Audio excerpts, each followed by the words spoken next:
Ted from Nerd Immersion here, and we are back with more Icewind Dale coverage. This time, we're going to be talking about 3 mini-games / games contained within the game of Dungeons & Dragons.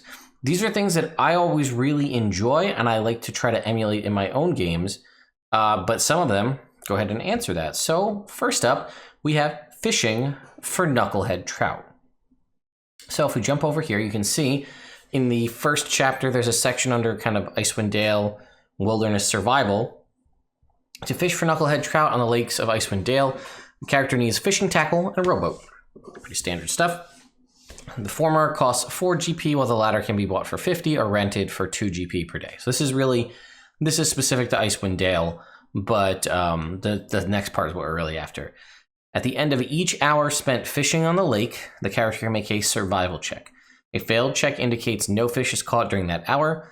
If the check succeeds, the character hooks a knucklehead trout and must make a strength athletics check contested by the fish's strength check to pull it out of the water. The trout has advantage on this check. If the character fails the check, the trout escapes. A character who fails a check by 5 or more must succeed on a DC 10 dexterity saving throw or be pulled into the frigid water. A character who's pulled out of the water is dripping wet and continues to suffer the effects of the frigid water until the wet clothes are taken off and replaced with dry ones. We will talk about the wilderness piece of this and the blizzard rules and all that stuff in a future video. Next up, we have in Goatball, which we've seen this image before, right? This is Goliaths playing more or less dodgeball, but on raised platforms, and it's a game that Goliaths like to play. So here's the rules for Goatball. Goatball is a team sport similar to dodgeball. It uses a furry, misshapen ball made of stuffed goat hide and also requires a dozen or more elevated platforms, usually pillars or tree stumps, arranged in a random pattern. 2 teams of 4 players clamber onto the platforms, pass the ball back and forth, and try to knock their opponents off their platforms. A team wins if all of its opponents have been knocked out of the game. Rules. To determine the outcome of the game, each player makes a strength athletics check or dexterity acrobatics check, their choice. Add up the totals for each team. The team with the highest total wins. In the event of a tie, the game goes into overtime and all players re-roll. Pretty simple, but a very simple, elegant way to add a game concept to your game. Like a mini game within a game. And the last one is a Wizard's Duel thing. And I'm going to say spoilers here because potentially where I'm reading from may be a spoiler. And if you read above or below the block text that I'm reading, it may spoiler it for you. So look away now. I'm going to click on it. We have Chain Lightning, which is a cool name for a game.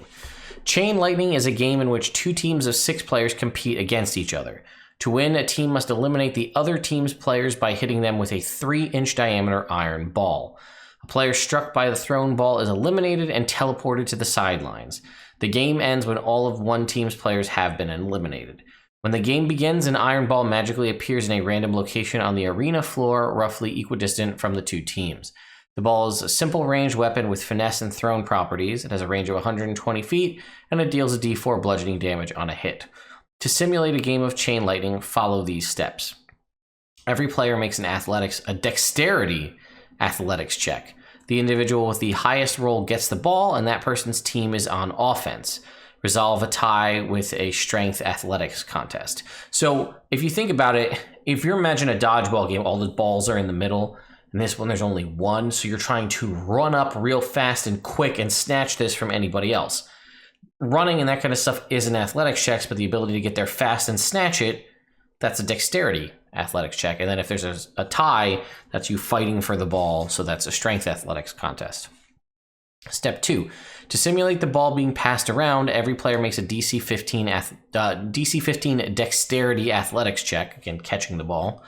If the team on the offense gets more successes than the team on the defense, one player on offense can try to either hurl the ball between the metal tines of an electrified mast, hoping to impart an electrical charge to the ball, or make a ranged weapon attack with the ball against a player on defense. Each option is described below.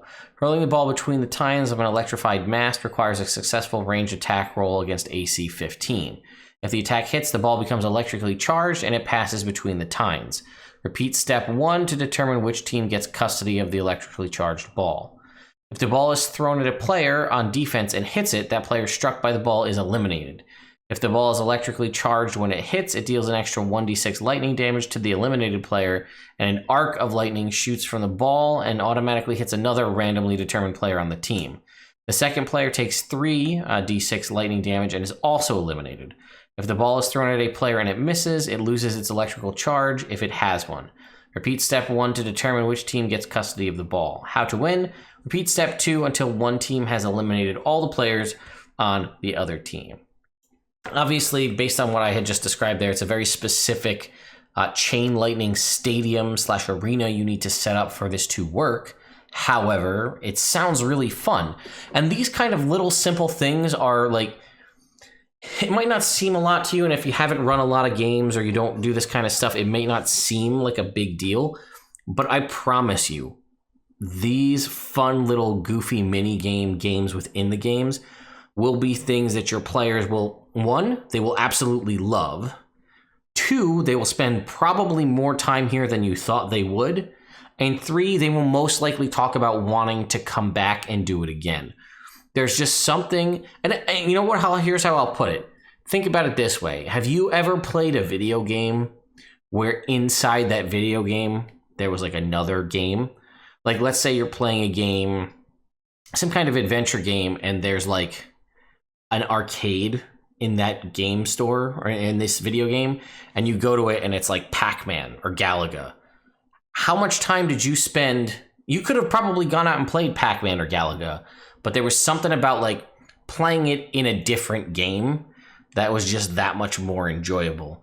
So it's the same thing that translates with these. So what I want to know is, 1, what is your favorite of these 3 games? And I guess the fishing one's less of a game, but more of like a check. But 2, what games have you either made up for your game or have experienced in a game that you've been playing? And let me know what it is in the comments down below, and let me know why it's so great. I'm always looking for new examples for this kind of stuff for my game as well. Thank you to my patrons over on Patreon for continuing to support me and the channel. Thank you to all of you for subscribing. We broke 50K, folks. Dose giveaways coming in shortly. We'll have an Icewind Dale giveaway coming in probably at some point tomorrow once I get my my actual limited edition cover copy. And then I'm working on the details of the 50K giveaway because I want it to be really awesome. So I need to figure out who I can tap to get stuff to give away. So thank you all so much for watching, and I'll see you next time.